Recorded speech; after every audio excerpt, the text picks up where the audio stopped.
Hello, Vault Dwellers! Today I'm bringing you my. I don't want to necessarily call it a review, but it's a review on the Cooler Master Sentinel III, just Sentinel 3. As some people. I don't know why people don't just call it the Sentinel 3, like Roman numerals or something special. Anyway, Sentinel 3. I had a little over a week to give it a good test run, and I will say it was a decent gaming mouse, but let's get into the things that made it good and the things that made it not so good.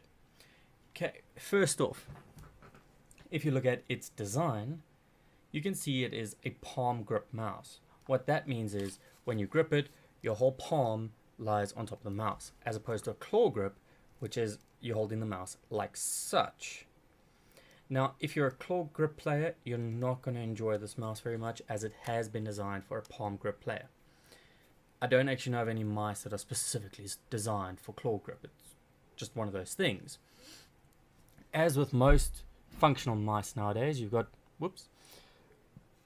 two additional buttons on the side, a profile select at the top, and two additional buttons over here, the two left and right click, your scroll wheel, and it can click as per usual.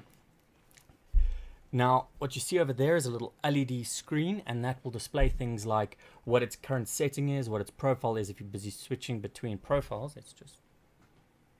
didn't want to focus there. If you're switching between profiles, it'll also appear there. You can apparently put a little logo there, but I'll get into why I wasn't able to test that out, that specific feature. Now, overall, I'm a little picky with the type of products I use, and as mice go, this isn't a terrible product. It doesn't really have anything to make it great either. I didn't like the... I want to say it's a rubberized feel, but it's actually a plastic feel. It almost feels like it's going to break in my hand.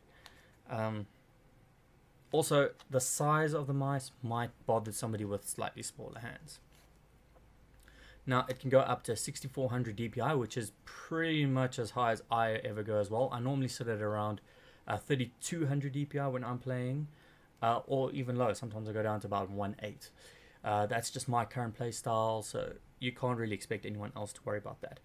Something else about the mouse is by default, it's got a 2mm lift height.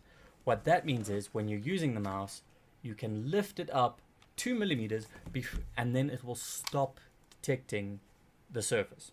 It can get set up to 5mm, which is kind of useful, but to be honest, like, I don't specifically lift something 2mm only and still expect the mouse to work. If I'm lifting up the mouse, it's because I'm adjusting and I don't want it to be picked up then. Now, as you can see, braided cable. What this means is less wear and tear on your cable. Always love it when a product has one of these. Adjustable weight. I've never particularly bought into the adjustable weight of a mouse, but seeing as I did mention it specifically with the Elite controller as well, I do need to mention it here. By default, it is, I think, 155 grams without any additional weights, and you can pop additional metal weights in at the back. They come all put into your mouse, which totals up to 22.5 grams additional weight. Now, the reason why this is a little shitty and not adjusting your weight, awesome. Why it's not cool is you don't have anywhere to put those weights if you take them out of the mouse. You have to prop them in the box or somewhere else and hope that they stay safe, unless you've got some sort of carry case that you keep additional weights in. I don't, because I don't really move my gear around. I think that's everything on a physical side that I need to tell you about this mouse. Now let's talk about that application. The application is really nifty from what I've seen. The problem is when I tried to use the app, it said please plug in your CM mouse. That's all it ever said. It couldn't detect that the mouse was actually plugged in, and I tested this on 3 separate machines. I don't know if there was just a bug with my setup or what, but I couldn't use the application. Overall, though, that application does have some pretty. The application does have some pretty nifty features, but it's the usual stuff you expect from a configurable mouse.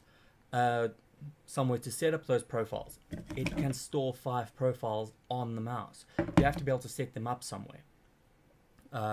You can reassign every button click. This doesn't really seem like something especially important to do, but the reason why it is cool is because you can actually create a macro and then assign the macro to a mouse button, and this macro can include keyboard keystrokes. So you can assign specific features from your keyboard onto your mouse. I stay away from that. I prefer keeping those functions separate, but if you're somebody who likes making very specific macros for very specific games, you can set up a StarCraft profile and set up all your macros that are related to that game, and then pop them onto your mouse buttons. You can color code your profiles because, as per normal, if you've got LED lights inside your mouse, they can mostly be configured. It's I think 16.8 million colors, and everybody knows more colors equals better gameplay. The only reason why I might use them is to color code my different profiles so that without actually looking at that little LED screen, I know which profile I've selected. As I said, you can increase the lift-off distance up to 5 millimeters. Again, I suppose it depends on what type of gamer you are. I don't generally move my mouse around. My sensitivity, especially with a mouse that goes with super high sensitivity, you don't really need to lift your mouse off the mouse pad very often, because naturally speaking you won't use up all your space. One thing that is kind of cool, but also I keep saying that it's cool but it's not, because you can change the polling rate of your mouse from, I think it goes as low as 125 up to 1000 hertz. What this means is your computer's busy fetching information from the mouse, and that polling speed is how often it goes and gets that information. Now, the difference between 125 and 1000 is, well, it's 8 times more if you set it to 1000 than if you were setting it to 125. The reason why I don't really care is because if you have any sort of decent rig, and if you're buying a mouse worth 1,000 rand odd, you're gonna have something decent under the hood, and then that polling speed performance difference on your machine is virtually nothing. You're not going to feel it. Now you can also you can back up your profile, but from what I could see, it's only a local backup, which means you have to take care of those backup files and you have to move them around manually. I prefer a cloud storage system, so that as long as I install the application for my mouse on another machine, log in with my details, it pulls all my settings down. Now, the reason why I said I was really sad about the application was because I didn't like the default settings on this mouse. I prefer, for instance, the DPI default settings are, I think it's 400, 800, 1200, 4000, and 6400. I prefer sitting around 3200, and there's no way to set that without the application working, which means if I plug this mouse into any other machine, by default, I'm not going to have the right setting. I have to first install the app and restore my profile, and then set up my mouse. Then I can start using it.